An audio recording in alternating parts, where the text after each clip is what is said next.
Hello everyone welcome to all. ਜਿਵੇਂ ਕਿ ਤੁਹਾਨੂੰ ਪਤਾ ਹੈ ਕਿ ਅਸੀਂ PS TET series of question papers ਸ਼ੁਰੂ ਕੀਤੀ ਹੋਈ ਹੈ, ਜਿਸ ਦੇ ਕਿ ਟੋਟਲ 8 ਪੇਪਰ ਨੇ ਤੇ 3 ਪੇਪਰ ਅਸੀਂ ਕਵਰ ਕਰ ਚੁੱਕੇ ਹਾਂ ਤੇ ਅੱਜ ਅਸੀਂ 4th ਪੇਪਰ ਸ਼ੁਰੂ ਕਰਨ ਜਾ ਰਹੇ ਹਾਂ।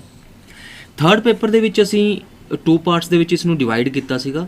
ਅਸੀਂ 2 ਪਾਰਟ ਇਹਦੇ ਕਵਰ ਕੀਤੇ ਸੀਗੇ ਕਿਉਂਕਿ ਇਸ ਦੇ ਵਿੱਚ ਤੁਹਾਨੂੰ ਜੋ ਐਕਸਪਲੇਨੇਸ਼ਨ ਮਿਲ ਰਹੀ ਆ ਉਹ ਤੁਹਾਡੇ ਕਾਫੀ ਕੰਮ ਆਈ ਹੋਣੀ ਆ। ਹੋਪਫੁਲੀ ਤੁਸੀਂ ਜੋ ਵੀ ਅਸੀਂ ਐਕਸਪਲੇਨ ਕੀਤਾ ਹੈ ਕੁਐਸਚਨਸ ਦੇ ਵਿੱਚ ਤੁਸੀਂ ਉਹਨਾਂ ਨੂੰ ਨੋਟ ਵੀ ਕੀਤਾ ਹੋਣਾ ਹੈ। ਮੈਂ ਤੁਹਾਨੂੰ ਕਿਹਾ ਸੀਗਾ ਪਿਛਲੀ ਵੀਡੀਓ ਦੇ ਵਿੱਚ, ਪਿਛਲੇ ਆਪਣੇ ਪੀਐਸ ਟੈਟ 2013 ਦਸੰਬਰ ਦੇ ਵਿੱਚ ਜੋ ਅਸੀਂ ਲਾਸਟ ਵੀਡੀਓ ਪਾਈ ਸੀ ਕਿ ਆਪਣੀ ਨੋਟਬੁੱਕ ਤੁਸੀਂ ਆਪਣੇ ਕੋਲ ਰੱਖੋ, ਜੋ ਵੀ ਚੀਜ਼ ਤੁਹਾਨੂੰ ਕੰਮ ਦੀ ਲੱਗਦੀ ਆ ਉਹਨੂੰ ਨਾਲ ਦੀ ਨਾਲ ਨੋਟ ਕਰਦੇ ਜਾਓ ਕਿ 90 ਤੋਂ 99 ਤੋਂ 100 ਬਣਾਉਣ ਵਾਲੇ ਚੱਕਰਾਂ ਦੇ ਵਿੱਚ ਨਾ ਪੈ ਜਿਓ, ਹੋਰ ਕਿਤੇ ਸਾਰਾ ਕੁਝ ਇਕੱਠਾ ਹੋ ਜਾਵੇ ਤੇ ਟਾਈਮ ਆਏ ਤੇ ਸਾਨੂੰ ਕੁਝ ਵੀ ਕਰਨ ਤੇ ਬਹੁਤ ਕੁਝ ਸੋਚਣਾ ਪਵੇ।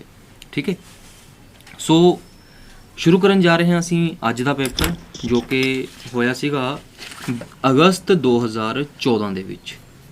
ਅਗਸਤ 2014 ਦੇ ਵਿੱਚ ਹੋਇਆ ਸੀ। ਇਹਦੇ ਵਿੱਚ ਪਹਿਲਾ ਹੀ ਕੁਐਸਚਨ ਆ ਸਾਡੇ ਕੋਲੇ ਕਿ ਭਾਰਤੀ ਰਿਆਸਤਾਂ ਵਿੱਚ ਲੈਪਸ ਦੀ ਨੀਤੀ ਨੂੰ ਕਿਸ ਨੇ ਲਾਗੂ ਕੀਤਾ ਸੀ। ਡਾਕਟਰੀਨ ਆਫ ਲੈਪਸ ਕਿਸ ਨੇ ਲਾਗੂ ਕੀਤਾ ਸੀ, ਕਿਸ ਨੇ ਲਾਗੂ ਕੀਤਾ ਸੀ, ਅਸੀਂ ਇਸ ਗੱਲ ਤੇ ਵੀ ਆਉਂਦੇ ਹਾਂ। ਉਸ ਤੋਂ ਵੀ ਪਹਿਲਾਂ ਡਾਕਟਰੀਨ ਆਫ ਲੈਪਸ ਹੁੰਦਾ ਕੀ ਆ।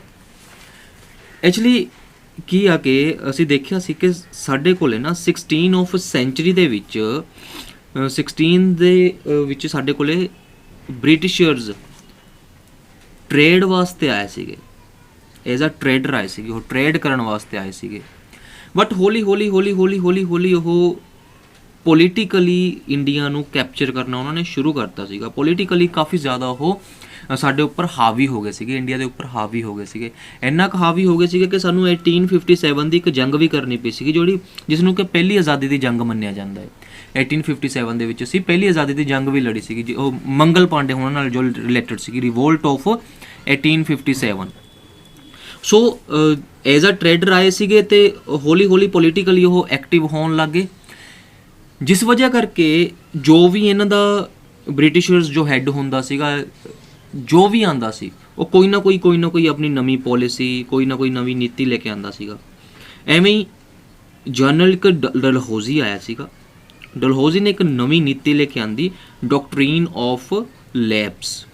ਉਹਨੇ ਡਾਕਟਰੀਨ ਆਫ ਲੈਪਸ ਹੈ ਕਿ ਡਾਕਟਰੀਨ ਆਫ ਲੈਪਸ ਆ ਕਿ ਜਿਹੜੇ ਭਾਰਤੀ ਰਾਜੇ ਨੇ, ਜਿਹੜੇ ਇੰਡੀਅਨ ਕਿੰਗ ਨੇ, ਓਬਵੀਅਸ ਜੀ ਗੱਲ ਹੈ ਕਿ ਇੰਡੀਅਨ ਕਿੰਗ ਦਾ ਜੋ ਬੇਟਾ ਹੋਵੇਗਾ, ਜੋ ਸਨ ਹੋਵੇਗਾ, ਉਹੀ ਇਸ ਤੋਂ ਬਾਅਦ ਗੱਦੀ ਸੰਭਾਲੇਗਾ, ਉਹੀ ਇਸ ਤੋਂ ਬਾਅਦ ਰਾਜ ਸ਼ਾਸਨ ਸੰਭਾਲੇਗਾ।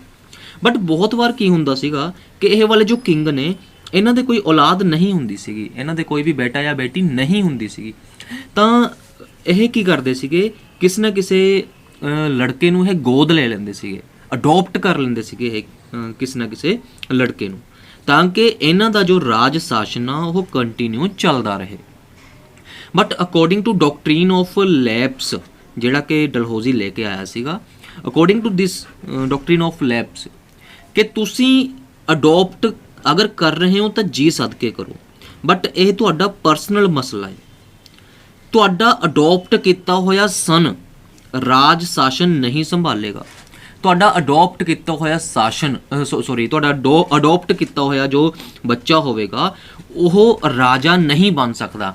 ਹਾਂ, ਤੁਹਾਨੂੰ ਇਹ ਲੱਗਦਾ ਹੈ ਕਿ ਸਾਡੇ ਬੁਢਾਪੇ ਦੇ ਵਿੱਚ ਫਾਇਦਾ ਦੇਵੇਗਾ, ਸਾਡੇ ਬੁਢਾਪੇ ਦੇ ਵਿੱਚ ਇਹ ਕੰਮ ਆਵੇਗਾ, ਚੰਗੀ ਗੱਲ ਹੈ, ਤੁਸੀਂ ਅਡੋਪਟ ਕਰ ਸਕਦੇ ਹੋ, ਬਟ ਤੁਹਾਡਾ ਬੇਟਾ ਰਾਜਾ ਨਹੀਂ ਬਣ ਸਕਦਾ ਅਗਰ ਤੁਹਾਡਾ ਉਹ ਐਕਚੁਅਲ ਬੇਟਾ ਨਹੀਂ ਹੈ।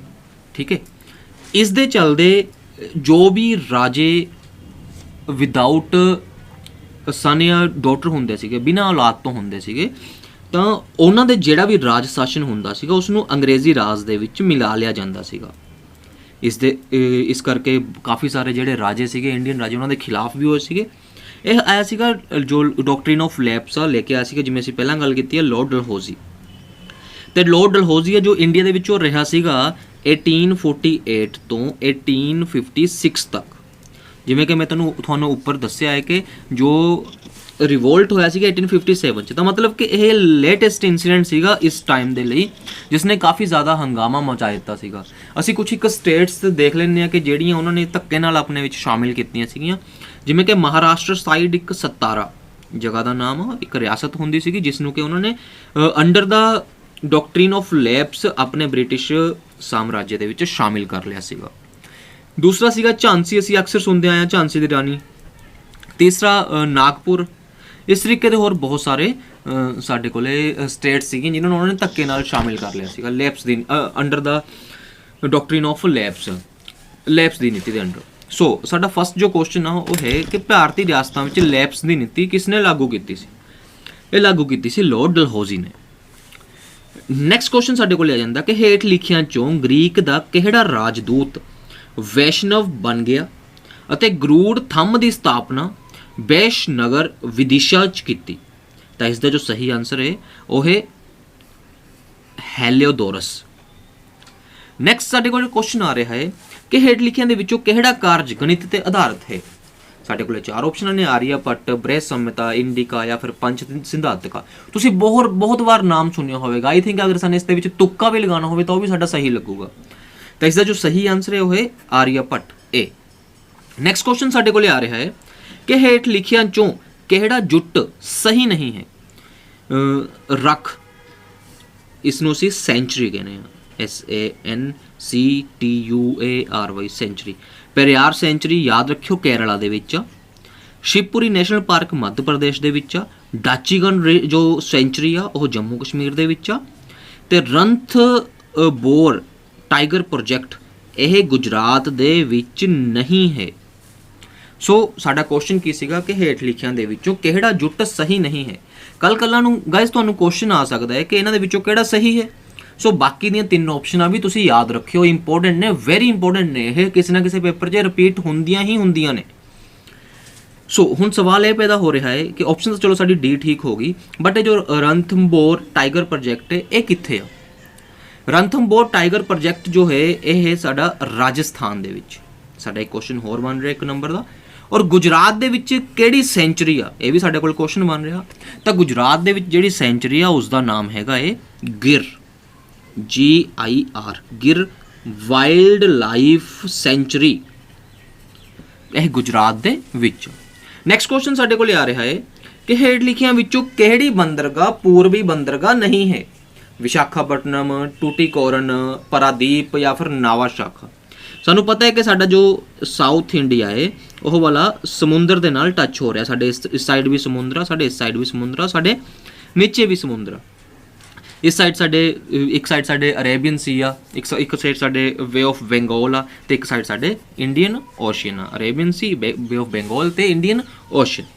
ਤਾਂ ਫਿਰ ਹੁਣ ਸਵਾਲ ਜੋ ਪੁੱਛ ਰਹੇ ਨੇ ਹੈ ਕਿ ਇਹਨਾਂ ਦੇ ਵਿੱਚੋਂ, ਇਹਨਾਂ ਚਾਰਾਂ ਦੇ ਵਿੱਚੋਂ ਕਿ ਕਿਹੜੀ ਬੰਦਰਗਾਹ ਹੈ ਜਿਹੜੀ ਪੂਰਬੀ ਬੰਦਰਗਾਹ ਨਹੀਂ ਹੈਗੀ, ਮਤਲਬ ਕਿ ਜਿਹੜੀ ਈਸਟ ਵਾਲੇ ਪਾਸੇ ਨਹੀਂ ਹੈਗੀ। ਇਹਨਾਂ ਦੇ ਵਿੱਚੋਂ ਕਿਹੜੀ ਆ? ਤਾਂ ਇਸ ਤੋਂ ਸਾਨੂੰ ਇਹ ਪਤਾ ਲੱਗ ਰਿਹਾ ਕਿ ਜਿਹੜੀਆਂ ਵੀ ਹੈਗੀਆਂ ਨੇ ਉਹ ਘੱਟ ਤੋਂ ਘੱਟ ਈਸਟ ਵਾਲੇ ਪਾਸੇ ਨੇ। ਇਹ ਤੁਸੀਂ ਯਾਦ ਰੱਖਣਾ ਹੈ, ਇਹ ਵੀ ਅਕਸਰ ਕੁਐਸਚਨ ਬਣਦਾ ਹੈ ਕਿ ਕਿਹੜੀਆਂ। ਕੁਛ ਇੱਕ ਜੋ ਬੰਦਰਗਾਹਾਂ ਨੇ, ਪੋਰਟਸ ਨੇ, ਉਹ ਈਸਟ ਵਾਲੇ ਪਾਸੇ ਨੇ ਸਾਡੇ, ਕੁਛ ਇੱਕ ਜੋ ਪੋਰਟਸ ਨੇ ਉਹ ਵੈਸਟ ਵਾਲੇ ਪਾਸੇ ਨੇ। ਤਾਂ ਅਕਸਰ ਇਹ ਕੁਐਸਚਨ ਪੁੱਛ ਲਿਆ ਜਾਂਦਾ ਕਿ ਕਿਹੜੇ ਵੈਸਟ ਵਾਲੇ ਪਾਸੇ ਨੇ, ਕਿਹੜੇ ਈਸਟ ਵਾਲੇ ਪਾਸੇ ਨੇ। ਸੋ ਵਿਸ਼ਾਖਾਪਟਨਮ ਦੀ ਗੱਲ ਕਰੀਏ ਇਹ ਈਸਟ ਦੇ ਵਿੱਚ ਆ। ਟੂਟੀਕੋਰਨ ਦੀ ਗੱਲ ਕਰੀਏ ਇਹ ਵੀ ਈਸਟ ਦੇ ਵਿੱਚ ਆ। ਪ੍ਰਾਦੀਪ ਦੀ ਗੱਲ ਕਰੀਏ ਇਹ ਵੀ ਈਸਟ ਦੇ ਵਿੱਚ ਆ। ਰਹਿ ਗਿਆ ਨਾਵਾਸ਼ੋਵਾ। ਤਾਂ ਨਾਵਾਸ਼ੋਵਾ ਜੋ ਉਹ ਵੈਸਟ ਦੇ ਵਿੱਚ ਆ। ਔਰ ਹੁਣ ਸਵਾਲ ਇਹ ਹੈ ਕਿ ਵੈਸਟ 'ਚ ਕਿੱਥੇ ਆ? ਤਾਂ ਵੈਸਟ ਦੇ ਵਿੱਚ ਇਹ ਮਹਾਰਾਸ਼ਟਰਾ ਦੇ ਵਿੱਚ ਨਾਵਾਸ਼ੋਵਾ। ਸੋ ਤੁਸੀਂ ਇਸ ਨੂੰ ਧਿਆਨ ਰੱਖਣਾ। ਨੈਕਸਟ ਕੁਐਸਚਨ ਸਾਡੇ ਕੋਲ ਆ ਰਿਹਾ ਹੈ ਕਿ ਉਲਕਾ ਪਿੰਡ ਹੈ ਤੇਜ਼ ਗਤੀ ਨਾਲ ਤੁਰਦਾ ਹੋਇਆ ਤਾਰਾ, ਪਦਾਰਥ ਦਾ ਉਹ ਟੁਕੜਾ ਜਿਹੜਾ ਪੁਲਾੜ ਚੋਂ ਧਰਤੀ ਦੇ ਵਾਯੂਮੰਡਲ ਵਿੱਚ ਪ੍ਰਵੇਸ਼ ਕਰਦਾ ਹੈ, ਤਾਰਾ ਮੰਡਲ ਦਾ ਹਿੱਸਾ, ਜਾਂ ਫਿਰ ਉਹ ਪੁੱਛਲ ਤਾਰਾ ਜਿਸ ਦੇ ਪੂੰਛ ਨਹੀਂ ਹੁੰਦੀ। ਇਹ ਵਾਲਾ ਸਾਡਾ ਜਿਓਗ੍ਰਾਫੀ ਦੇ 6th ਕਲਾਸ ਦੇ ਵਿੱਚ ਕਾਫੀ ਟੌਪਿਕ ਆਉਂਦੇ ਨੇ, ਇਹਦੇ ਵਿੱਚੋਂ ਅਸੀਂ ਡਿਟੇਲ ਦੇ ਵਿੱਚ ਇਹਨਾਂ ਨੂੰ ਕਵਰ ਕਰਾਂਗੇ। ਇਸ ਦਾ ਜੋ ਸਹੀ ਆਨਸਰ ਹੈ ਉਹ ਹੈ ਉਹ ਵਾਲਾ ਪੁੱਛਲ ਤਾਰਾ ਜਿਸ ਦੇ ਪੂੰਛ ਨਹੀਂ ਹੁੰਦੀ। ਨੈਕਸਟ ਕੁਐਸਚਨ ਹੈ ਕਿ ਸਭ ਤੋਂ ਉੱਚ ਚੋਟੀ ਸੈਡਲ ਪੀਕ ਕਿੱਥੇ ਸਥਿਤ ਹੈ? ਸੈਡਲ ਪੀਕ ਜੋ ਸਭ ਤੋਂ ਉੱਚ ਚੋਟੀ ਹੈ ਉਹ ਸਾਡੀ ਹੈਗੀ ਆ ਅੰਡੇਮਾਨ ਨਿਕੋਬਾਰ ਦੀਪ ਦੇ ਵਿੱਚ। ਨੈਕਸਟ ਕੁਐਸਚਨ ਸਾਡੇ ਕੋਲ ਆ ਰਿਹਾ ਹੈ ਕਿ ਭਾਰਤ ਦਾ ਸਭ ਤੋਂ ਜ਼ਿਆਦਾ ਸ਼ਹਿਰੀਕ੍ਰਿਤ ਰਾਜ ਹੈ, ਮਤਲਬ ਕਿ ਸਭ ਤੋਂ ਜ਼ਿਆਦਾ ਅਰਬਨਾਈਜ਼ਡ ਸੈਂਟਰ, ਸਭ ਤੋਂ ਜ਼ਿਆਦਾ ਅਗਰ ਆਪਾਂ ਸ਼ਹਿਰੀਕਰਨ ਕਰੀਏ, ਐਡਵਾਂਸ ਦੇਖੀਏ, ਕਿਹੜੀ ਸਿਟੀ ਆ? ਮਹਾਰਾਸ਼ਟਰ ਹੈ, ਗੁਜਰਾਤ ਆ, ਤਾਮਿਲਨਾਡੂ ਆ, ਪੱਛਮ ਬੰਗਾਲ ਆ। ਤਾਂ ਇਸ ਦਾ ਜੋ ਸਹੀ ਆਨਸਰ ਹੈ ਉਹ ਹੈ, ਰਾਜ ਦੀ ਗੱਲ ਹੋ ਰਹੀ ਹੈ, ਕਿਹੜੀ ਸਟੇਟ ਆ? ਤਾਂ ਉਹ ਹੈ ਮਹਾਰਾਸ਼ਟਰ। ਸਭ ਤੋਂ ਜ਼ਿਆਦਾ ਮੋਸਟ ਅਰਬਨਾਈਜ਼ਡ ਤਾਂ ਹੁਣ ਇੱਥੇ ਇਹ ਵੀ ਤਾਂ ਸਵਾਲ ਪੈਦਾ ਹੋ ਰਿਹਾ ਕਿ ਸਭ ਤੋਂ ਲੀਸਟ ਕਿਹੜਾ ਹੈ, ਲੀਸਟ ਅਰਬਨਾਈਜ਼ਡ, ਸਭ ਤੋਂ ਘੱਟ ਸ਼ਹਿਰੀਕਰਨ ਕਿੱਥੇ ਹੋਇਆ ਹੋਇਆ ਹੈ। ਤਾਂ ਮੈਂ ਜੋ ਗੂਗਲ ਸਰਚ ਕੀਤੀ ਸੀ, ਅਗਰ ਆਪਾਂ ਅਕੋਰਡਿੰਗ ਟੂ ਗੂਗਲ ਚੱਲੀਏ ਤਾਂ ਗੂਗਲ ਸ਼ੋ ਕਰ ਰਿਹਾ ਹੈ ਹਿਮਾਚਲ ਪ੍ਰਦੇਸ਼ ਨੂੰ, ਕਿ ਲੀਸਟ ਜੋ ਅਰਬਨਾਈਜ਼ਡ ਆ ਉਹ ਹਿਮਾਚਲ ਪ੍ਰਦੇਸ਼ ਆ, ਤੇ ਦੂਸਰੇ ਨੰਬਰ ਤੇ ਆ ਰਿਹਾ ਹੈ ਬਿਹਾਰ, ਹਿਮਾਚਲ ਪ੍ਰਦੇਸ਼ ਤੋਂ ਬਾਅਦ। ਨੈਕਸਟ ਕੁਐਸਚਨ ਆ ਸਾਡੇ ਕੋਲੇ ਕਿ ਜੇਕਰ ਭਾਰਤ ਦਾ ਰਾਸ਼ਟਰਪਤੀ ਆਪਣੇ ਕਾਰਜ ਤੋਂ ਮੁਕਤ ਹੋਣਾ ਚਾਹੁੰਦਾ ਹੋਵੇ, मतलब कि जेकर भारत के राष्ट्रपति ने रिजाइन देना होवे तो अपना रिजाइन किस नूं देवेगा, ये क्वेश्चन। क्योंकि गाइज अगर असीं गल करिए इंडिया की इंडिया दे विच डेजिग्नेशनस की, तो राष्ट्रपति की जो डेजिग्नेशन आ, प्रेजिडेंट जो डेजिग्नेशन आ, सब तो टॉप की होंदी है। फॉर एग्जाम्पल असीं स्कूलों की गल करनी होवे, अगर एक टीचर ने रिजाइन देना है तो किस नूं देवेगा, ओबीअस है कि स्कूल के हैड नूं प्रिंसीपल नूं देवेगा। उस तरीके नाल अगर प्रिंसीपल ने ही रिजाइन देना होवे तो किहनूं देवेगा, या फिर जिसका स्कूल अगर उसने ही रिजाइन देना हो तो किसनूं देवेगा। सेम डिटो चीज़ कि अगर प्रेजिडेंट ने ही रिजाइन देना हो तो किसनूं देवेगा, क्योंकि सब तो जो वड्डी पोस्ट हो तो प्रेजिडेंट दी है। तो वह अपना जो अस्तीफा है, वह अपना जो रिजाइन है वो देवेगा वाइस प्रेजिडेंट नूं, उप राष्ट्रपति नूं देवेगा। और हुण सवाल यह पैदा हो रहा है कि उप राष्ट्रपति किसनूं देवेगा, तो ओबीअस जी गल है कि वह प्रेजिडेंट नूं देवेगा। तो इस चीज़ तो इसनूं याद रखियो कि ये आपस दे विच ही घर घर जे खेली जांदे ने, प्रेजिडेंट वाइस प्रेजिडेंट नूं देवेगा, वाइस प्रेजिडेंट प्रेजिडेंट नूं देवेगा। याद रखियो कि रिजाइन की गल हो रही है। अक्सर इत्थे क्वेश्चन ये भी पुछ ले जांदे ने कि कौन किहनूं किवें अपॉइंट करदा है, राष्ट्रपति नूं कौन अपॉइंट करदा, प्रधानमंत्री नूं कौन अपॉइंट करदा है, उप राष्ट्रपति नूं कौन अपॉइंट करेगा, CGI नूं कौन अपॉइंट करेगा, चीफ जस्टिस ऑफ इंडिया नूं कौन अपॉइंट करेगा। इस तरह के अक्सर क्वेश्चन बनते रहंदे ने, ठीक है। सो नैक्सट क्वेश्चन असीं कवर करन जा रहे हैं।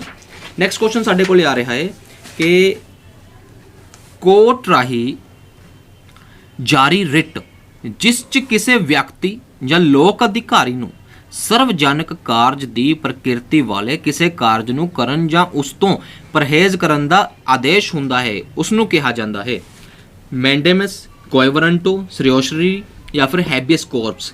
ਇਹ ਇਸ ਪੋਲੀਟੀਕਲ ਦੇ ਵਿੱਚ ਜਦੋਂ ਅਸੀਂ ਕਰਦੇ ਹਾਂ ਕੋਰਟਸ ਵਾਲਾ, ਸਾਡਾ ਸੁਪਰੀਮ ਕੋਰਟ ਹੋ ਗਿਆ, ਹਾਈ ਕੋਰਟ ਹੋ ਗਿਆ, ਉੱਥੇ ਗਾਇਜ਼ ਇਹ ਚਾਰ ਚੀਜ਼ਾਂ ਆਉਂਦੀਆਂ ਨੇ ਜੋ ਕਿ ਅਕਸਰ ਬਹੁਤ ਔਖੀਆਂ ਮੰਨੀਆਂ ਜਾਂਦੀਆਂ ਨੇ, ਜਾਂ ਫਿਰ ਕਿਉਂਕਿ ਇਹ ਖੁਦ ਔਖੀਆਂ ਨਹੀਂ ਹੈਗੀਆਂ, ਇਹਨਾਂ ਦੇ ਨਾਮ ਹੀ ਇਸ ਤਰ੍ਹਾਂ ਦੇ ਨੇ ਜਿਸ ਕਰਕੇ ਅਸੀਂ ਸਪੈਸ਼ਲੀ ਇਹਨਾਂ ਨੂੰ ਪ੍ਰੋਨਾਊਂਸ ਨਹੀਂ ਕਰ ਪਾ ਰਹੇ ਹੁੰਦੇ, ਇਸ ਕਰਕੇ ਅਸੀਂ ਇਸ ਨੂੰ ਔਖਾ ਮੰਨ ਲੈਂਦੇ ਹਾਂ। ਜਿਵੇਂ ਦੇਖੋ ਇੰਗਲਿਸ਼ ਦੇ ਵਿੱਚ ਨਾਮ ਲਿਖੇ ਹੋਏ ਨੇ, ਮੈਂਡੇਮਸ ਹੋ ਗਿਆ, ਸਰਸ਼ਰੀ ਹੋ ਗਿਆ, ਜਾਂ ਫਿਰ ਕਿਓਵਰੈਂਟੋ ਹੋ ਗਿਆ, ਜਾਂ ਫਿਰ ਹੈਬਸ ਕੋਰਪਸ ਹੋ ਗਿਆ, ਕਿ ਹੈਗੀਆਂ ਕੀ ਨੇ। ਅਸੀਂ ਇਸ ਦੇ ਉੱਪਰ ਸਪੈਸ਼ਲੀ ਇੱਕ ਲੈਕਚਰ ਲਗਾਵਾਂਗੇ, ਉਸ ਦੇ ਵਿੱਚ ਤੁਹਾਨੂੰ ਡਿਟੇਲ ਦੇ ਵਿੱਚ ਇਹ ਚੀਜ਼ ਦੱਸੀ ਜਾਊਗੀ। ਫਿਲਹਾਲ ਅਗਰ ਅਸੀਂ ਇਸ ਦੇ ਸਹੀ ਆਨਸਰ ਦੀ ਗੱਲ ਕਰੀਏ ਤਾਂ ਉਹ ਹੈ ਮੈਂਡੇਮਸ।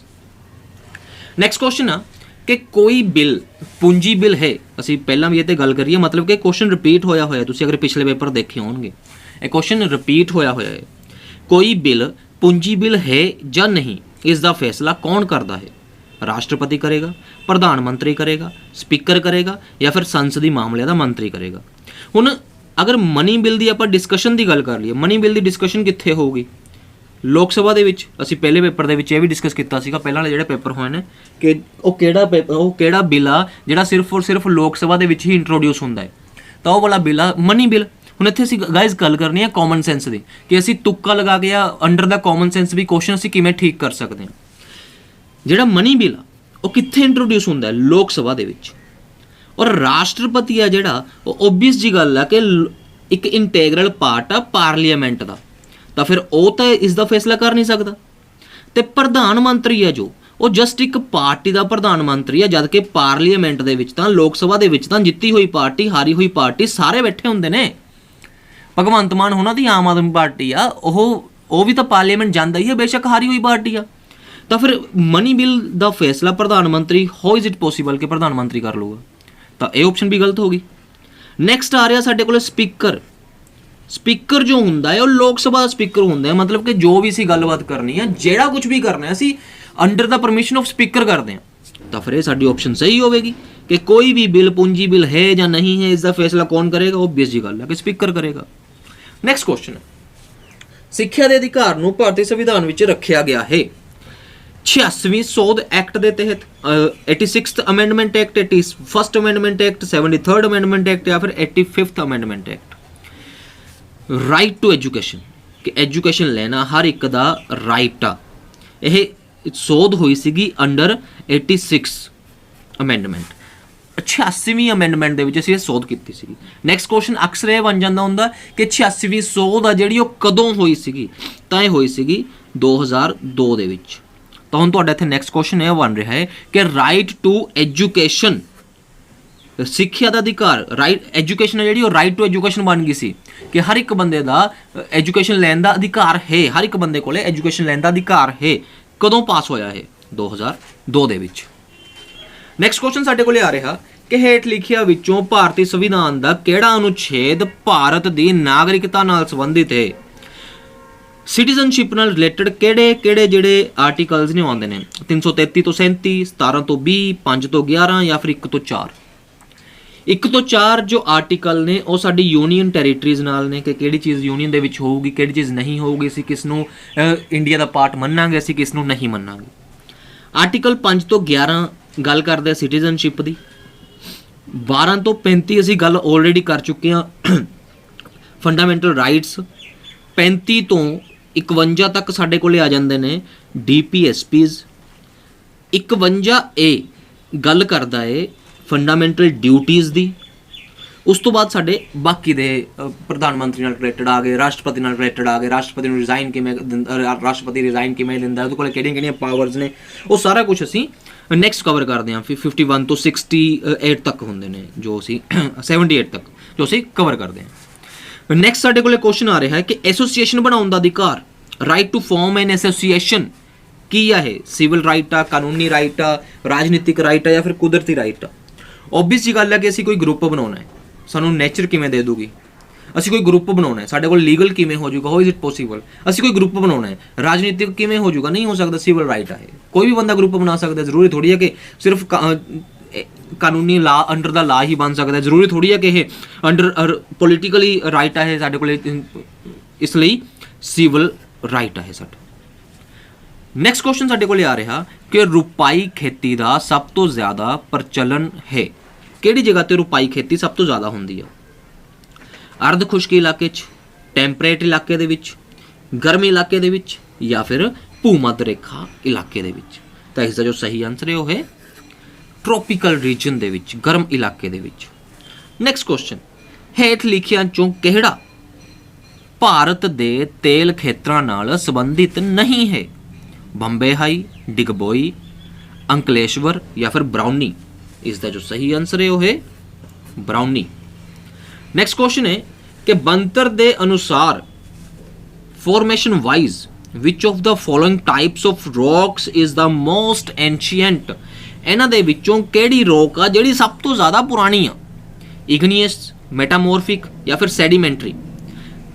ਸਭ ਤੋਂ ਜਿਹੜੀ ਪੁਰਾਣੀ ਆ ਉਹ ਹੁੰਦੀ ਆ ਇਗਨੀਅਸ, ਦੂਜੇ ਨੰਬਰ ਤੇ ਆਂਦੀ ਆ ਮੈਟਾਮੋਰਫਿਕ, ਤੀਜੇ ਨੰਬਰ ਤੇ ਆਂਦੀ ਆ ਸੈਡੀਮੈਂਟਰੀ। ਤਾਂ ਸਾਡਾ ਜੋ ਸਹੀ ਆਨਸਰ ਹੋਇਆ ਉਹ ਹੋਇਆ ਇਗਨੀਅਸ। ਨੈਕਸਟ ਕੁਐਸਚਨ ਸਾਡੇ ਕੋਲ ਆ ਰਿਹਾ ਹੈ ਕਿ ਤਾਰਿਆਂ ਦਾ ਰੰਗ ਸੰਕੇਤ ਕਰਦਾ ਹੈ, ਕਿਸ ਤਰ੍ਹਾਂ ਦਾ ਰੰਗ ਹੋਵੇਗਾ ਤਾਰਿਆਂ ਦਾ? ਉਹ ਸੰਕੇਤ ਕਰਦਾ ਹੈ ਸੂਰਜ ਤੋਂ ਦੂਰੀ ਕਿੰਨੀ ਆ, ਪ੍ਰਕਾਸ਼ਮਾਨਤਾ ਨੂੰ, ਧਰਤੀ ਤੋਂ ਦੂਰੀ ਨੂੰ ਜਾਂ ਫਿਰ ਤਾਪਮਾਨ ਨੂੰ? Distance from the sun, luminosity, distance from the earth ਜਾਂ ਫਿਰ ਟੈਂਪਰੇਚਰ? ਸੋ ਸਹੀ ਆਨਸਰ ਹੈ ਇਸ ਦਾ ਟੈਂਪਰੇਚਰ। ਨੈਕਸਟ ਕੁਐਸਚਨ ਅਸੀਂ ਕਵਰ ਕਰ ਰਹੇ ਹਾਂ। ਨੈਕਸਟ ਕੁਐਸਚਨ ਸਾਡੇ ਕੋਲ ਆ ਰਿਹਾ ਹੈ ਕਿ ਹੇਠ ਲਿਖੇ ਕਥਨਾਂ ਨੂੰ ਤਾਰਾ ਰੂਪ ਦੇ ਬਾਰੇ ਵਿੱਚ ਵਿਚਾਰ ਕਰੋ। Consider the following statement regarding asteroids. ਤਾਰਾ ਰੂਪ, ਐਸਟਰੋਇਡਸ ਉਹਨਾਂ ਪੱਥਰਾਂ ਦੇ ਭਿੰਨ ਆਕਾਰ ਦਾ ਮਲਬਾ ਹੈ ਜੋ ਸੂਰਜ ਦੁਆਲੇ ਘੁੰਮਦਾ ਹੈ। ਜ਼ਿਆਦਾਤਰ ਤਾਰਾ ਰੂਪ ਛੋਟੇ ਹੁੰਦੇ ਹਨ, ਪਰੰਤੂ ਕਿਸੇ ਕਿਸੇ ਦਾ ਵਿਆਸ 1000 ਕਿਲੋਮੀਟਰ ਤੋਂ ਵੀ ਵੱਡਾ ਹੁੰਦਾ ਹੈ। ਤਾਰਾ ਰੂਪ ਦਾ ਗ੍ਰਹਿ ਪਥ ਬ੍ਰਹਿਸਪਤੀ ਅਤੇ ਸ਼ਨੀ ਦੇ ਗ੍ਰਹਿ ਪਥ ਦੇ ਵਿਚਕਾਰ ਹੁੰਦਾ ਹੈ। ਸਾਡੇ ਕੋਲ ਹੈਗੀਆਂ ਨੇ 3 ਆਪਸ਼ਨਾਂ ਤੇ ਅਸੀਂ ਦੱਸਣੇ ਇਹਨਾਂ ਦੇ ਵਿੱਚੋਂ ਤਿੰਨਾਂ ਦੇ ਵਿੱਚੋਂ ਕਿਹੜੀ ਸਹੀ ਆ ਕਿਹੜੀ ਗਲਤ ਆ। ਪਹਿਲੀ, ਸਾਰੇ ਹੀ ਸਹੀ ਨੇ। ਦੂਸਰੀ, ਸਿਰਫ ਦੂਜਾ ਤੇ ਤੀਜਾ ਸਹੀ ਨੇ। ਤੀਸਰੀ, ਸਿਰਫ ਪਹਿਲਾ ਤੇ ਦੂਜਾ ਸਹੀ ਨੇ। ਚੌਥੀ, ਪਹਿਲਾ ਔਰ ਤੀਸਰਾ ਸਹੀ ਨੇ। ਤਾਂ ਇਸ ਦਾ ਜੋ ਸਹੀ ਆਨਸਰ ਆ ਸਾਡੇ ਕੋਲੇ ਉਹ ਹੈ ਡੀ, ਪਹਿਲਾ ਔਰ ਤੀਸਰਾ ਦੋਨੋਂ ਸਹੀ ਨੇ। ਇੱਕ ਤਾਂ ਤਾਰਾ ਰੂਪ ਉਹਨਾਂ ਪੱਥਰਾਂ ਦੇ ਆਕਾਰ ਦਾ ਮਲਬਾ ਹੈ ਜੋ ਸੂਰਜ ਦੁਆਲੇ ਘੁੰਮਦਾ ਹੈ। ਦੂਸਰਾ, ਤਾਰਾ ਰੂਪ ਦਾ ਗ੍ਰਹਿ ਪਥ ਬ੍ਰਹਸਪਤੀ ਤੇ ਸ਼ਨੀ ਦੇ ਗ੍ਰਹਿ ਪਥ ਦੇ ਵਿਚਕਾਰ ਹੁੰਦਾ। ਇਹਨੂੰ ਅਸੀਂ ਡਿਟੇਲ ਦੇ ਵਿੱਚ ਕਰਾਂਗੇ ਕਿ ਕਿਵੇਂ ਵਿਚਕਾਰ ਘੁੰਮਦੇ ਨੇ ਇਹ, ਬ੍ਰਹਸਪਤੀ, ਜੁਪੀਟਰ ਤੇ ਸੈਟਰਨ ਦੇ ਵਿਚਕਾਰ ਘੁੰਮਦੇ ਨੇ। ਅਸੀਂ ਕਰਾਂਗੇ, ਅਸੀਂ ਚੈਪਟਰ ਦੇ ਵਿੱਚ ਕਰਾਂਗੇ। ਹੇਠ ਲਿਖਿਆਂ ਚੋਂ ਕਿਸੇ ਜਗ੍ਹਾ ਦੇ ਵਾਯੂਮੰਡਲ ਦੇ ਤਾਪਮਾਨ ਨੂੰ ਕਿਹੜੇ ਤੱਤ ਨਿਯੰਤਰਿਤ ਕਰਦੇ ਹਨ? ਇਹ ਵਾਲਾ ਕੁਐਸਚਨ ਗਾਇਜ਼ ਰਿਪੀਟ ਹੋ ਰਿਹਾ ਹੈ। ਪਿਛਲੇ ਪੇਪਰ ਦੇ ਵਿੱਚ ਵੀ ਇਹ ਕੁਐਸਚਨ ਆਇਆ ਸੀਗਾ, ਬਸ ਇਹ ਆ ਕਿ ਉੱਥੇ ਇਹ ਵਾਲੇ ਜਿਹੜੇ ਪੁਆਇੰਟ ਸੀਗੇ ਉਹ ਚੇਂਜ ਹੋਏ ਸੀਗੇ, ਬਦਲੇ ਹੋਏ ਸੀਗੇ। ਇਹ ਵਾਲੇ ਜੋ ਫੈਕਟਰਸ ਨੇ ਉਹ ਚੇਂਜ ਹੋਏ ਸੀਗੇ। ਭੂਮੱਧ ਰੇਖਾ ਤੋਂ ਅਕਸ਼ਾਂਸ਼ੀ ਦੂਰੀ, ਸਮੁੰਦਰ ਤਲ ਤੋਂ ਉਸ ਦਾ ਉਚਾਨ, ਜਾਂ ਫਿਰ ਮੌਜੂਦ ਹਵਾ ਅਤੇ ਸਮੁੰਦਰੀ ਵੇਗ ਦਾ ਦਬਾਅ ਜੇਕਰ ਕੋਈ ਹੈ ਤਾਂ ਇਸ ਦਾ ਜੋ ਸਹੀ ਆਨਸਰ ਹੋਵੇਗਾ ਉਪਰੋਕਤ ਸਾਰੇ ਹੀ। ਨੈਕਸਟ ਕੁਐਸਚਨ ਹੈ ਸਾਡੇ ਕੋਲੇ ਕਿ ਪਨਾਮਾ ਨਦੀ ਜੋੜਦੀ ਹੈ ਸ਼ਾਂਤ ਮਹਾਸਾਗਰ ਤੇ ਅੰਧ ਮਹਾਸਾਗਰ ਨੂੰ, ਲਾਲ ਸਮੁੰਦਰ ਤੇ ਭੂਮੱਧ ਸਾਗਰ ਨੂੰ, ਕਾਲਾ ਸਾਗਰ ਤੇ ਭੂਮੱਧ ਸਾਗਰ ਨੂੰ, ਹਿੰਦ ਮਹਾਸਾਗਰ ਤੇ ਅੰਧ ਮਹਾਸਾਗਰ ਨੂੰ। ਤਾਂ ਇਸ ਦਾ ਜੋ ਸਹੀ ਆਨਸਰ ਹੈ ਉਹ ਹੈ ਸ਼ਾਂਤ ਮਹਾਸਾਗਰ ਅਤੇ ਅੰਧ ਮਹਾਸਾਗਰ ਨੂੰ। ਨੈਕਸਟ ਕੁਐਸਚਨ ਸਾਡੇ ਕੋਲੇ ਆ ਰਿਹਾ ਹੈ ਕਿ ਜੈਨ ਧਰਮ ਦੇ ਅਤੇ ਬੁੱਧ ਧਰਮ ਹਰ ਦ੍ਰਿਸ਼ਟੀਕੋਣ ਤੋਂ ਸਮਾਨ ਹਨ, ਪਰੰਤੂ ਇਹਦੇ ਵਿੱਚ ਚੇਂਜਸ ਕੀ ਨੇ? ਦੋਵੇਂ ਨਾਸਤਿਕਵਾਦੀ ਸਨ ਅਤੇ ਵੈਦਿਕ ਸੋਚ ਨੂੰ ਰੱਦ ਕਰਦੇ ਸਨ? ਨਹੀਂ। ਦੋਹਾਂ ਦਾ ਅਹਿੰਸਾ ਪ੍ਰਤੀ ਬਰਾਬਰ ਵਿਸ਼ਵਾਸ ਸੀ? ਦੋਹਾਂ ਦੇ ਬਿਨਾਂ ਕਿਸੇ ਜਮਾਤੀ ਮਤਭੇਦਾਂ ਦੇ ਪ੍ਰੋਗਰਾਮਾਂ ਨੂੰ ਸਵੀਕਾਰ ਕੀਤਾ? ਨਹੀਂ। ਦੋਵੇਂ ਕਰਮ ਦੇ ਸਿਧਾਂਤ ਵਿੱਚ ਵਿਸ਼ਵਾਸ ਰੱਖਦੇ ਸੀ? ਨਹੀਂ। ਇਸ ਦਾ ਜੋ ਸਹੀ ਆਨਸਰ ਹੈ ਉਹ ਹੈ ਦੋਹਾਂ ਦਾ ਅਹਿੰਸਾ ਪ੍ਰਤੀ ਬਰਾਬਰ ਵਿਸ਼ਵਾਸ ਸੀ। ਨੈਕਸਟ ਕੁਐਸਚਨ, ਮੌਜੂਦਾ ਵਰ੍ਹਾ 2014 ਜਿਸ ਤਾਰੀਖ ਤੋਂ ਗਿਣਿਆ ਜਾਂਦਾ ਹੈ, ਇਸ ਨੂੰ ਆਮ ਤੌਰ ਤੇ ਸੰਬੰਧਿਤ ਕੀਤਾ ਜਾਂਦਾ ਹੈ ਈਸਾ ਦੇ ਜਨਮ ਨਾਲ, ਈਸਾ ਦੀ ਵਫਾਤ ਨਾਲ, ਈਸਾ ਦੇ ਸਲੀਬ ਚੜਾਉਣ ਨਾਲ, ਜਾਂ ਫਿਰ ਉਪਰੋਕਤ ਵਿੱਚੋਂ ਕੋਈ ਨਹੀਂ। ਇਸ ਨੂੰ ਅਸੀਂ ਡਿਸਕਸ ਕਰਦੇ ਹਾਂ। ਉਸ ਤੋਂ ਪਹਿਲਾਂ ਤੁਹਾਨੂੰ ਅਕਸਰ ਸੁਣਿਆ ਹੋਵੇਗਾ AD, BC, BCE, ਕਿ ਅਕਸਰ ਇਹ ਨਾ ਡੇਟਸ ਦੇ ਨਾਲ ਲਿਖਿਆ ਹੋਇਆ ਹੁੰਦਾ ਕਿ AD ਕੀ ਆ, BC ਕੀ ਆ, ਐਨੋ ਡੋਮਿਨੀ ਜਾਂ ਫਿਰ BC ਤੇ BCE ਕੀ ਨੇ। ਇਸ ਦਾ ਜੋ ਸਹੀ ਆਨਸਰ ਹੈ ਸਾਡੇ ਕੋਲੇ ਈਸਾ ਦੇ ਜਨਮ ਦੇ ਨਾਲ। AD ਕੀ ਆ, BC ਕੀ ਆ, BCE ਕੀ ਆ, ਇਹ ਘੱਟ ਤੋਂ ਘੱਟ 5 ਤੋਂ 7-10 ਮਿੰਟ ਦਾ ਟੌਪਿਕ ਆ ਜਿਸ ਨੂੰ ਅਸੀਂ ਕਵਰ ਕਰਾਂਗੇ, ਡਿਸਕਸ ਕਰਾਂਗੇ ਆਪਣੇ ਲੈਕਚਰਸ ਦੇ ਵਿੱਚ। ਨੈਕਸਟ ਸਾਡੇ ਕੋਲੇ ਆ ਰਿਹਾ ਹੈ ਕਿ ਦਫਨਾਉਣ ਦੀ ਥਾਂ ਤੇ ਨਿਸ਼ਾਨੀ ਵਜੋਂ ਲਾਏ ਗਏ ਵੱਡੇ ਗੋਲ ਪੱਥਰਾਂ ਨੂੰ ਕਿਹਾ ਜਾਂਦਾ ਹੈ ਮਾਈਕਰੋਲਿਥਿਸ, ਮੈਗਾਲਿਥਿਸ, ਮੈਸੋਲਿਥਿਕ, ਨਿਊਲਿਥਿਕ। ਇਸ ਦਾ ਜੋ ਸਹੀ ਆਨਸਰ ਹੈ ਉਹ ਹੈ ਮੈਗਾਲਿਥਿਸ। ਨੈਕਸਟ ਕੁਐਸਚਨ, ਇਤਿਹਾਸਕਾਰਾਂ ਲਈ ਮਹੱਤਵਪੂਰਨ ਸਰੋਤ ਮੰਨੀ ਜਾਣ ਵਾਲੀ ਕਿਤਾਬ ਅਲ ਹਿੰਦ ਨੂੰ ਕਿਸਨੇ ਲਿਖਿਆ? ਕਿਤਾਬ ਉਲ ਹਿੰਦ ਨੂੰ ਕਿਸਨੇ ਲਿਖਿਆ? ਕੁਐਸਚਨ ਰਿਪੀਟਡ ਆ ਗਾਇਜ਼, ਪਹਿਲਾ ਕੁਐਸਚਨ ਇਹ ਰਿਪੀਟ ਹੋ ਚੁੱਕਿਆ ਏ। ਆਈ ਥਿੰਕ ਦਸੰਬਰ 2013 ਚ ਅਸੀਂ ਪਿਛਲੇ ਪੇਪਰ ਦੇ ਵਿੱਚ ਹੀ ਡਿਸਕਸ ਕਰ ਚੁੱਕੇ ਹਾਂ। ਤਾਂ ਇਸ ਦਾ ਜੋ ਸਹੀ ਆਨਸਰ ਹੈ ਉਹ ਹੈ, ਮੇਰੇ ਖਿਆਲ ਚ ਆਪਸ਼ਨਸ ਬੋਲਣ ਦੀ ਵੀ ਜ਼ਰੂਰਤ ਨਹੀਂ ਗੀ ਇਸ ਦੇ ਵਿੱਚ, ਅਲ ਬਰੂਨੀ। ਇਸਨੇ ਲਿਖੀ ਸੀ ਕਿ ਕਿਤਾਬੁਲ ਹਿੰਦ ਅਸੀਂ ਆਲਰੇਡੀ ਕਵਰ ਕਰ ਚੁੱਕੇ ਹਾਂ ਇਸ ਨੂੰ। ਨੈਕਸਟ ਕੁਐਸਚਨ ਆ ਜੀਵਨ ਦਾ ਅਧਿਕਾਰ, ਰਾਈਟ ਟੂ ਲਾਈਫ। ਇੱਕ ਵਾਰ ਫੇਰ ਤੋਂ ਸਾਡੇ ਕੋਲੇ ਫੰਡਾਮੈਂਟਲ ਰਾਈਟਸ ਆ ਗਏ ਨੇ। ਫੰਡਾਮੈਂਟਲ ਰਾਈਟਸ ਤੁਹਾਡਾ ਪਿੱਛਾ ਨਹੀਂ ਛੱਡਦੇ, ਸੋਚ ਲਓ ਕਿੰਨੇ ਇੰਪੋਰਟੈਂਟ ਨੇ। ਅਨੁਛੇਦ 42 ਦੇ ਤਹਿਤ ਤੇ 76 ਦੇ ਤਹਿਤ, 1 ਦੇ ਤਹਿਤ ਜਾਂ ਫਿਰ 21 ਦੇ ਤਹਿਤ। ਤਾਂ ਇਸ ਦਾ ਜੋ ਸਹੀ ਆਨਸਰ ਹੈ ਆਰਟੀਕਲ 21। ਨੈਕਸਟ ਕੁਐਸਚਨ ਆ ਕਿ ਕਿਸੇ ਰਾਜ ਵਿੱਚ ਰਾਸ਼ਟਰਪਤੀ ਸ਼ਾਸਨ ਕਦੋਂ ਲਾਗੂ ਹੁੰਦਾ? ਅਸੀਂ ਕਹਿ ਦਿੰਦੇ ਨੇ ਕਿ ਸਟੇਟ ਐਮਰਜੈਂਸੀ ਲੱਗੀ ਹੋਈ ਆ। ਐਮਰਜੈਂਸੀ ਜਿਹੜੀ ਇਹ ਕਦੋਂ ਲੱਗਦੀ ਆ? ਐਮਰਜੈਂਸੀ ਲੱਗਦੀ ਆ ਕਿ ਜਦੋਂ ਕੋਈ ਰਾਜ ਸਰਕਾਰ ਨਾ ਬਣਾਈ ਜਾ ਸਕੇ, ਮਤਲਬ ਉੱਥੇ ਕੋਈ ਸਰਕਾਰ ਹੀ ਨਹੀਂ ਹੈਗੀ, ਤਾਂ ਫਿਰ ਉੱਥੇ ਕੌਣ ਸੰਭਾਲੂਗਾ ਸਾਰਾ ਕੁਝ? ਜਦੋਂ ਹਾਕਮ ਦਲ ਆਪਣਾ ਬਹੁਮਤ ਗਵਾ ਲੈਣ, ਮਤਲਬ ਕਿ ਉਹਨਾਂ ਕੋਲੇ ਮੈਜੋਰਿਟੀ ਨਾ ਰਹੇ। ਕਿਉਂਕਿ ਅਗਰ ਅਸੀਂ ਕਿਸੇ ਵੀ ਪਾਰਟੀ ਨੇ ਸਰਕਾਰ ਬਣਾਉਣੀ ਆ ਤਾਂ ਸਰਕਾਰ ਬਣਾਉਣ ਵਾਸਤੇ ਜਿੰਨੀਆਂ ਵੀ ਉੱਥੇ ਟੋਟਲ ਸੀਟਾਂ ਨੇ, ਲਾਈਕ ਸਾਡੇ ਪੰਜਾਬ ਦੇ ਵਿੱਚ 117 ਨੇ, ਹਰਿਆਣੇ ਦੇ ਵਿੱਚ 90 ਨੇ, ਜਿੰਨੀਆਂ ਵੀ ਉੱਥੇ ਟੋਟਲ ਸੀਟਾਂ ਨੇ ਉਹਨਾਂ ਟੋਟਲ ਸੀਟਾਂ ਜੋ ਹਾਫ ਪਲੱਸ 1 ਸੀਟਾਂ ਹੋਣੀਆਂ ਚਾਹੀਦੀਆਂ ਨੇ, ਫਿਰ ਜਾ ਕੇ ਸਰਕਾਰ ਬਣਦੀ ਆ। ਅਗਰ ਕਿਸੇ ਹਾਕਮ ਦਲ ਕੋਲੇ, ਮਤਲਬ ਕਿ ਜਿੱਤੀ ਹੋਈ ਪਾਰਟੀ ਕੋਲੇ ਅਗਰ ਬਹੁਮਤ ਨਾ ਹੋਵੇ, ਮੈਜੋਰਿਟੀ ਨਾ ਹੋਵੇ, ਮਤਲਬ ਕਿ ਹਾਫ 1 ਸੀਟਾਂ ਨਾ, ਹਾਫ ਪਲੱਸ 1 ਸੀਟਾਂ ਨਾ ਹੋਣ, ਤਦ ਜਾਂ ਫਿਰ ਜਦੋਂ ਰਾਜ ਦਾ ਤੰਤਰ ਕਾਰਜ ਕਰਨ ਵਿੱਚ ਅਸਫਲ ਹੋ ਜਾਵੇ, ਜਾਂ ਫਿਰ ਜਿਹੜੀ ਸਰਕਾਰ ਆ ਉਹ ਏਬਲ ਨਾ ਰਹੇ ਰਾਜ ਸ਼ਾਸਨ ਚਲਾਉਣ ਦੇ, ਤਾਂ ਗਾਈਜ਼ ਇਹਨਾਂ ਤਿੰਨਾਂ ਹੀ ਹਾਲਾਤਾਂ ਦੇ ਵਿੱਚ ਰਾਸ਼ਟਰਪਤੀ ਸ਼ਾਸਨ ਆ ਜਿਹੜਾ ਉਹ ਲੱਗ ਜਾਂਦਾ ਹੈ। ਇਹ ਅਸੀਂ ਗੱਲ ਕਰਦੇ ਹਾਂ ਆਰਟੀਕਲ 356 ਦੀ।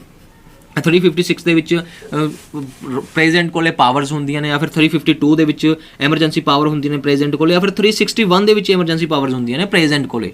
ਸੋ ਇਹ ਕੀ ਨੇ, ਇਹਨਾਂ ਨੂੰ ਵੀ ਅਸੀਂ ਡਿਟੇਲ ਦੇ ਵਿੱਚ ਡਿਸਕਸ ਕਰਾਂਗੇ। ਫਿਲਹਾਲ ਜੋ ਸਾਡਾ ਸਹੀ ਆਨਸਰ ਹੈ ਉਹ ਹੈ ਡੀ, ਉਪਰੋਕਤ ਸਾਰੇ ਹੀ। ਨੈਕਸਟ ਕੁਐਸਚਨ 120 ਅਸੀਂ ਕਵਰ ਕਰਨ ਜਾ ਰਹੇ ਹਾਂ, 118 ਅਸੀਂ ਕਵਰ ਕਰਨ ਜਾ ਰਹੇ ਹਾਂ ਕਿ ਇਹਨਾਂ ਚੋਂ ਕਿਹੜਾ ਸੰਘ ਸੂਚੀ ਦਾ ਵਿਸ਼ਾ ਨਹੀਂ ਹੈ। ਸੰਘ ਸੂਚੀ ਅਸੀਂ ਪਹਿਲਾਂ ਇਸ ਦੀ ਗੱਲ ਕਰ ਲਈਏ। ਸੰਘ ਸੂਚੀ ਹੁੰਦੀ ਆ ਤਿੰਨ ਤਰ੍ਹਾਂ ਦੀਆਂ ਸਾਡੇ ਕੋਲੇ ਲਿਸਟਾਂ ਹੁੰਦੀਆਂ ਨੇ। ਇਹਨੂੰ ਅਸੀਂ ਕਹਿ ਦਿੰਦੇ ਹਾਂ ਲਿਸਟ ਸਿਸਟਮ। ਆਪਾਂ ਦੂਸਰੇ ਪੇਜ ਤੇ ਕਰਦੇ ਹਾਂ ਪਹਿਲਾਂ, ਇਸ ਨੂੰ ਅਸੀਂ ਕਹਿ ਦਿੰਦੇ ਹਾਂ ਲਿਸਟ ਸਿਸਟਮ। ਔਰ ਲਿਸਟ ਸਿਸਟਮ ਕੀ ਹੁੰਦਾ ਹੈ? ਲਿਸਟ ਸਿਸਟਮ ਹੁੰਦਾ ਹੈ ਗਾਈਜ਼ ਕਿ ਜਿੰਨਾ ਵੀ ਸਾਡੇ ਇੰਡੀਆ ਦਾ ਸਿਸਟਮ ਆ ਨਾ, ਜਿਵੇਂ ਕਿ ਕੋਈ ਟ੍ਰੇਡ ਕਰਨਾ ਹੈ, ਕੋਈ ਬਿਜ਼ਨਸ ਕਰਨਾ ਹੈ, ਅਸੀਂ ਪੋਸਟ ਦੀ ਗੱਲ ਕਰਨੀ ਆ, ਪੋਸਟ ਆਫਿਸ ਦੀ ਗੱਲ ਕਰਨੀ ਆ, ਅਸੀਂ ਬੱਸਾਂ ਦੀ ਗੱਲ ਕਰਨੀ ਆ, ਅਸੀਂ ਕੋਈ ਟੈਕਸ ਲੈਣਾ ਹੈ, ਅਸੀਂ ਰੇਲਵੇ ਦੀ ਗੱਲ ਕਰਨੀ ਆ, ਮਤਲਬ ਕਿ ਵਿਆਹ ਸ਼ਾਦੀਆਂ ਦੀ ਗੱਲ ਕਰਨੀ ਆ, ਅਸੀਂ ਕੋਈ ਵੀ ਚੀਜ਼ ਸਾਡੇ ਇੰਡੀਆ ਦੇ ਵਿੱਚ ਤੁਸੀਂ ਜੋ ਵੀ ਸੋਚ ਲਓ, ਜੋ ਮਰਜ਼ੀ ਸੋਚ ਲਓ, ਉਹ ਹਰ ਇੱਕ ਚੀਜ਼ ਕਿਸੇ ਨਾ ਕਿਸੇ ਲਿਸਟ 'ਚ ਆਉਂਦਾ ਹੋਊਗਾ, ਜਿਹੜੀਆਂ ਕਿ 3 ਲਿਸਟਾਂ ਨੇ। ਇੱਕ ਨੂੰ ਅਸੀਂ ਕਹਿ ਦਿੰਦੇ ਹਾਂ ਯੂਨੀਅਨ ਲਿਸਟ, ਇੱਕ ਨੂੰ ਅਸੀਂ ਕਹਿ ਦਿੰਦੇ ਹਾਂ ਸਟੇਟ ਲਿਸਟ, ਇੱਕ ਨੂੰ ਅਸੀਂ ਕਹਿ ਦਿੰਦੇ ਹਾਂ ਕੰਕਰਟ ਲਿਸਟ, ENT ਕੰਕਰਟ ਲਿਸਟ।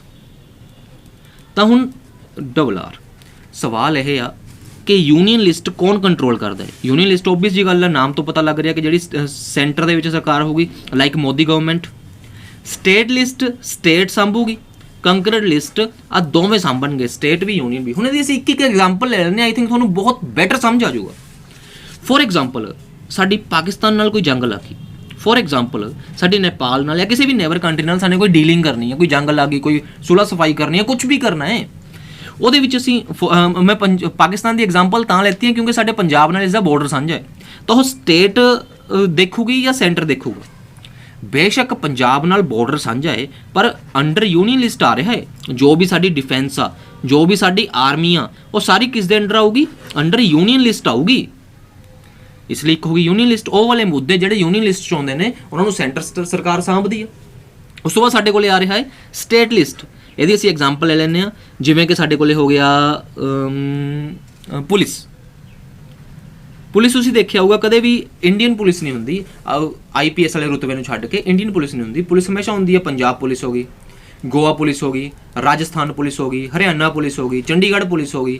ਪੁਲਿਸ ਹਮੇਸ਼ਾ ਸਟੇਟ ਦੇ ਅੰਡਰ ਆਉਂਦੀ ਆ, ਜਦ ਕਿ ਆਰਮੀ ਆ ਜਿਹੜੀ ਉਹ ਯੂਨੀਅਨ ਦੇ ਅੰਡਰ ਆਊਗੀ। ਪੋਸਟ ਆਫਿਸ ਨੇ ਜਿਹੜੇ ਉਹ ਯੂਨੀਅਨ ਦੇ ਅੰਡਰ ਆਉਣਗੇ। ਰੇਲਵੇ ਆ ਜਿਹੜੀ ਉਹ ਯੂਨੀਅਨ ਦੇ ਅੰਡਰ ਆਵੇਗੀ। ਇਸੇ ਤਰੀਕੇ ਨਾਲ ਅਗਰ ਅਸੀਂ ਕੰਕਰਟ ਦੀ ਗੱਲ ਕਰ ਲਈਏ, ਇਹਦੀ ਮੈਂ ਤੁਹਾਨੂੰ ਇੱਕ ਐਗਜ਼ਾਮਪਲ ਦੇ ਦਿੰਦਾ, ਤੁਸੀਂ ਬਹੁਤ ਚੰਗੇ ਤਰੀਕੇ ਨਾਲ ਸਮਝ ਜਾਓਗੇ। ਐਜੂਕੇਸ਼ਨ ਆ ਜਿਹੜੀ ਉਹ ਕੰਕਰਟ ਦੇ ਵਿੱਚ ਆਉਂਦੀ ਹੈ। ਉਸ ਦੇ ਉੱਪਰ ਯੂਨੀਅਨ ਗਵਰਨਮੈਂਟ ਵੀ ਲੈਣ ਦੇਣ ਕਰਦੀ ਹੈ, ਮਤਲਬ ਯੂਨੀਅਨ ਗਵਰਨਮੈਂਟ ਵੀ ਆਪਣਾ ਰੂਲ ਰੈਗੂਲੇਸ਼ਨ ਬਣਾਉਂਦੀ ਆ, ਉਸ ਦੇ ਉੱਪਰ ਸਟੇਟ ਗਵਰਨਮੈਂਟ ਵੀ ਆਪਣੇ ਰੂਲ ਰੈਗੂਲੇਸ਼ਨ ਬਣਾਉਂਦੀ ਆ। ਫੋਰ ਐਗਜ਼ਾਮਪਲ CBSE ਸੈਂਟਰ ਦਾ ਹੈ, Punjab school education board Punjab ਦਾ ਹੈ। ਆਈ ਥਿੰਕ ਤੁਹਾਨੂੰ ਇਹ ਸਾਰਾ ਸਿਸਟਮ ਜੋ ਲਿਸਟ ਸਿਸਟਮ ਹੈ ਤੁਹਾਨੂੰ ਸਮਝ ਆ ਗਿਆ ਹੋਊਗਾ। ਹੁਣ ਸਵਾਲ ਇਹ ਪੈਦਾ ਹੁੰਦਾ ਹੈ ਕਿ ਕੋਈ ਅਜਿਹਾ ਮੁੱਦਾ ਜੋ ਇਹਨਾਂ ਦੇ ਵਿੱਚ ਨਾ ਆ ਰਿਹਾ ਹੋਵੇ, ਕੋਈ ਅਜਿਹਾ ਟੌਪਿਕ ਜੋ ਇਹਨਾਂ ਤਿੰਨਾਂ ਲਿਸਟਾਂ ਦੇ ਵਿੱਚ ਨਾ ਹੋਵੇ, ਉਹ ਕਿੱਥੇ ਜਾਊਗਾ? ਤਾਂ ਸਰਕਾਰ ਨੇ ਇੱਕ ਹੋਰ ਲਿਸਟ ਬਣਾਈ ਆ, ਉਹ ਹੈਗੀ ਆ ਰੈਜ਼ੀਡੂਅਰੀ। ਇਹਦੇ ਉੱਪਰ ਅੱਗੇ ਕੁਐਸਚਨ ਆ ਰਿਹਾ, ਮੇਰੇ ਖਿਆਲ 'ਚ ਤੁਸੀਂ ਕੁਐਸਚਨ ਪੜ੍ਹਨ ਸਾਰ ਆਨਸਰ ਦੇ ਦੋਗੇ।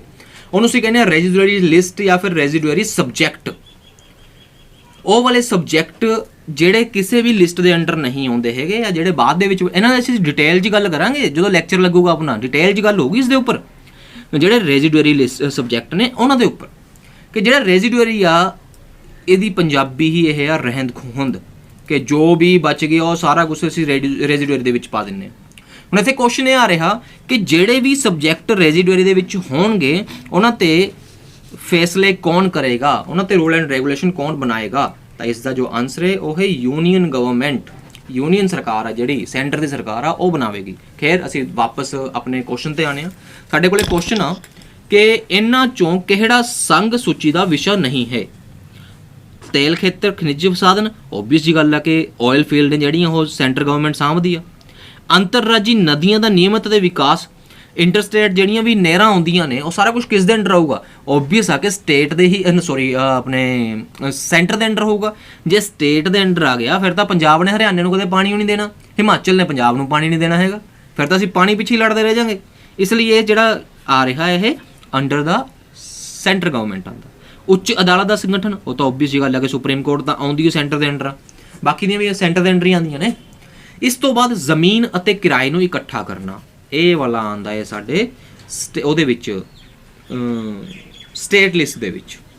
ਸੋ ਸੰਘ ਸੂਚੀ ਦੇ ਵਿੱਚ ਕਿਹੜਾ ਨਹੀਂ ਹੈ? D ਆਪਸ਼ਨ ਹੈ ਸਾਡੀ। ਨੈਕਸਟ ਕੁਐਸਚਨ ਹੈ, ਭਾਰਤ ਦੇ ਸੰਵਿਧਾਨ ਅਨੁਸਾਰ ਪ੍ਰਧਾਨ ਮੰਤਰੀ ਨੂੰ ਕਿੰਨੇ ਕਰਤੱਵ ਦਿੱਤੇ ਗਏ ਹਨ? ਵੈਸੇ ਤਾਂ ਸਾਰੇ ਹੀ ਕਰਤੱਵ ਪ੍ਰਧਾਨ ਮੰਤਰੀ ਦੇ ਨੇ, ਜਿਹੜੇ ਵੀ ਮੇਨ ਚੀਜ਼ਾਂ ਨੇ ਸਾਰੀਆਂ। ਫੰਕਸ਼ਨ ਅਗਰ ਅਸੀਂ ਗੱਲ ਕਰੀਏ, ਡਿਊਟੀਜ਼ ਦੀ ਅਗਰ ਅਸੀਂ ਗੱਲ ਕਰੀਏ, ਸਾਰੀਆਂ ਪ੍ਰਧਾਨ ਮੰਤਰੀ ਹੀ ਨਿਭਾਉਂਦਾ ਹੈ। ਬੇਸ਼ੱਕ ਉਹ on the name of president ਕਰੇ, ਬਟ ਐਕਚੁਅਲ ਦੇ ਵਿੱਚ ਕਰਦਾ ਉਹ ਖੁਦ ਹੀ ਆ। ਬਟ ਫਿਰ ਵੀ ਅਗਰ ਅਸੀਂ ਆਨਸਰ ਦੀ ਗੱਲ ਕਰੀਏ ਤਾਂ ਇਹ 3 ਆਉਂਦੀਆਂ ਨੇ। ਨੈਕਸਟ ਕੁਐਸਚਨ ਆ ਕਿ ਵਿਸ਼ੇਸ਼ ਅਧਿਕਾਰ ਦਾ ਪ੍ਰਸਤਾਵ ਕੌਣ ਪੇਸ਼ ਕਰਦਾ ਹੈ? ਹਾਕਮ ਪਾਰਟੀ, ਵਿਰੋਧੀ ਪਾਰਟੀ, ਜਾਂ ਇਹਨਾਂ ਦੋਨਾਂ ਦੇ ਵਿੱਚੋਂ ਕੋਈ ਵੀ ਕਰ ਸਕਦਾ, ਇਹਨਾਂ ਦੋਨਾਂ ਦੇ ਵਿੱਚੋਂ ਕੋਈ ਵੀ ਨਹੀਂ ਕਰਦਾ। ਤਾਂ ਇਸ ਦਾ ਜੋ ਸਹੀ ਆਨਸਰ ਹੈ ਉਹ ਹੈ ਹਾਕਮ ਪਾਰਟੀ, ਸੌਰੀ ਦੋਨੇ ਪਾਰਟੀਆਂ, ਹਾਕਮ ਪਾਰਟੀ ਤੇ ਵਿਰੋਧੀ ਪਾਰਟੀ। ਇਸ ਦੇ ਨਾਲ ਹੀ ਗਾਇਜ਼ ਸਾਡੇ 120 ਕੁਐਸਚਨ 91 ਤੋਂ ਲੈ ਕੇ 120 ਕੁਐਸਚਨ ਸਾਡੇ ਕੰਪਲੀਟ ਹੋ ਰਹੇ ਨੇ। ਬਾਕੀ ਦੇ ਅਸੀਂ ਜੋ ਕੁਐਸਚਨਸ ਨੇ ਜਾਂ ਉਹ ਅਸੀਂ ਨੈਕਸਟ ਪਾਰਟ ਦੇ ਵਿੱਚ ਵੀਡੀਓ 2 ਦੇ ਵਿੱਚ ਅਸੀਂ ਡਿਸਕਸ ਕਰਾਂਗੇ। ਇਸ ਵੀਡੀਓ ਦੇ ਵਿੱਚ ਇੰਨਾ ਹੀ। ਟੈਲੀਗ੍ਰਾਮ ਨੂੰ ਤੁਸੀਂ ਜ਼ਰੂਰ ਵਿਜ਼ਿਟ ਕਰਿਆ ਕਰੋ। ਟੈਲੀਗ੍ਰਾਮ ਤੇ ਜੋ ਸਾਡੇ ਕੁਐਸਚਨ ਆਨਸਰ ਆਉਂਦੇ ਨੇ ਉਹਨਾਂ ਨੂੰ ਤੁਸੀਂ ਜ਼ਰੂਰ ਅਟੈਂਪਟ ਕਰਿਆ ਕਰੋ ਤਾਂ ਕਿ ਤੁਹਾਨੂੰ ਐਕਸਟਰਾ ਨੌਲੇਜ ਮਿਲਦੀ ਰਹੇ, ਕਿਉਂਕਿ ਜ਼ਰੂਰੀ ਥੋੜੀ ਹੈ ਕਿ ਅਸੀਂ ਸਿਰਫ ਪੀਐਸ ਟੈਟ ਨੂੰ ਹੀ ਕਵਰ ਕਰਨਾ ਹੈ। ਸਾਡੇ ਕੋਲੇ ਬਾਕੀ ਵੀ ਤਾਂ ਕੰਪੀਟੀਟਿਵ ਐਗਜ਼ਾਮ ਬੈਠੇ ਨੇ, ਅਸੀਂ ਉਹ ਵੀ ਤਾਂ ਅਪਲਾਈ ਕੀਤੇ ਹੋਏ ਨੇ, ਉਹਨਾਂ ਲਈ ਵੀ ਤਾਂ ਸਾਡੇ ਕੋਲੇ ਫਾਇਦਾ ਹੋਊਗਾ ਨਾ। ਸੋ ਤੁਸੀਂ ਉਹਨਾਂ ਨੂੰ ਵੀ ਜ਼ਰੂਰ ਕਵਰ ਕਰਿਆ ਕਰੋ। ਬਹੁਤ ਬਹੁਤ ਸ਼ੁਕਰੀਆ, ਥੈਂਕ ਯੂ।